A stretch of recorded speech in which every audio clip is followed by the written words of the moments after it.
avec l'adrogui de malgorat mi armuda ngatang spider el silsa togobet silsa ngani segi del signing la MOU la dolongle la Palau Australia sel gombali la Australian Broadcasting Company ma dire ngel Palau awal bol sign MOU mo sabe edelo la cook content tra ABC corporation so lo say el al time de malgora angal tangak minister international development defense industry niya honorable Pat Conroy yak direkal mle invite ra kambes ke soley niya prestigious reporter abulur bela ul gukme ul nga sergi del kura interview tamal dimre del interview lendi momrek and then niya moringi sel signing ceremony so malungil el silsel mora kambes ke soley and a good day to Minister Honorable Pat Conroy. Thank you for joining us. We're happy to have you here. Good day back to you. How are you? I'm good. Yeah, we're so excited. And how was the trip over to Palau? How was the flight? It was very smooth. I was on the Brisbane to Palau Air New Guinea flight, and it was great. It was really good, and importantly, there was a few tourists on the plane, so that was good, and a few representatives from other Pacific nations going to a conference here for Reserve Bank. So it was really good to see that connection happening and growing. All right, that's great. So you are the Minister for International Development and the Pacific. So could you kind of describe us what you or what the current relationship is between Palau and Australia? Well, I think the current relationship between Palau and Australia is strong, and it's only getting stronger. I think we've had an ambassador on the ground since 2019. We've had diplomatic relations for 29 years, but an ambassador permanently based here since 2019, and with President Whipps Jr. This morning I toured the new embassy that has been open for a few months so that the people of Palau and visiting Australians can come and visit. I think the relationship is strong, and we're working together on very many shared interests, whether it's protecting the Pacific from illegal fishing, or fighting the scourge of climate change, or dealing with issues of commonality. I think the relationship is really strong and only getting deeper. Great. And we're also here with one of our prestigious reporters from Palau, Kambes Kesole, and he might have questions as well for you. Thank you, Randy. Thank you, Minister, for this opportunity to be able to ask you some of these questions. My first question to you is last week, Palau and the United States held their first annual bilateral economic consultation meeting, which is required under the Compact of the Association, the relationship between Palau and the United States. And at the meeting, Palau expressed interest in joining the Blue Dot Network for infrastructure certification. And it is my understanding that Australia is part of the program and very supportive of the program, as well as Japan and other countries. So what do you think, so since Palau has expressed interest in joining the network, what do you think about Palau becoming part of the Blue Dot Network? Well, Palau's already participating as part, there's a pilot project looking at the Palau Cable 2 project. The Blue Dot Network is all about making sure that we've got the highest quality infrastructure in the Pacific.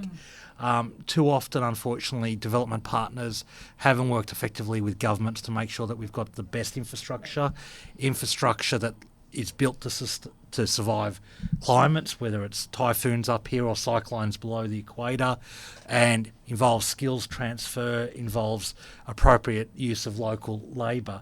So the Blue Dot Network is about having a certification of the highest quality infrastructure, and a pilot project is right now happening with Palau, and I'd be keen to see Palau even more involved.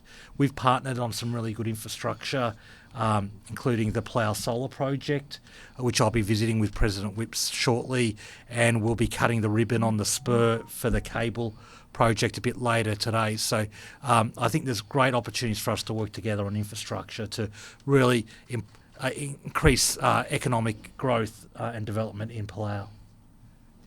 Thank you, Minister. Now my next question is, this is also a very, it's a dominating issue in the region as well as locally. And last week, Palau President Surang Lubis Jr. was in Japan. And in Japan, he voiced his support of Japan's plan to release over 1 million tons of treated water from the nuclear plant from Fukushima into the Pacific Ocean. So, and there is still a lot of Pacific Island countries as well as civil society organizations opposed to the plan. So, I would like to get your thoughts or your position on this matter. Yeah, well, Australia's position is quite common or consistent with a lot of Pacific countries, which is any release of water has to be guided by the best scientific principles and research. And that's why we were really happy that Japan requested that the International Atomic Energy Agency come in and be part of the process and oversee it. And they've stood up a team and they're providing scientific oversight. And it's really important also that Japan consults with Pacific countries about this, and they're doing that as well. So overall, Australia's position is, as long as the best scientific principles are being followed, we're broadly comfortable with what's happening. And we've seen a level of consultation from Japan that, quite frankly, other countries don't do. And hence, the visit by President Whips Jr. was very important last week. Okay. Thank you so much, Minister. All right. Well, you kind of mentioned a little bit about Palau and Australia's relationship being strong. Lastly, how would you develop that relationship? How would we continue to strengthen that relationship between Australia and I know Palau supports Australia in a lot of things, some controversial, but how do you think we can develop that relationship? Well, we're both proud members of the Pacific family, and we both play, I hope it's perceived as good, positive roles in the Pacific Islands Forum, and the government of Palau has been really instrumental in supporting unity in the Pacific, implementing and driving the Suva Agreement. And I think we can work closely together to improve infrastructure in Palau, to look at economic diversification, to improve tourism links and improve connectivity. If you think about two projects that I've been involved in the last few days. I flew up on the Brisbane to Palau connector, which the Government of Australia is supporting to improve aviation connection between the two countries, and I'm helping cut the ribbon with President Whips on the Palau spur cable to improve your data connections with the rest of the world. And they're two ways we can work together to improve connectivity, and both being strong voices in the Pacific Islands Forum and both arguing consistently for an open, prosperous and stable Pacific that is master of its own destiny.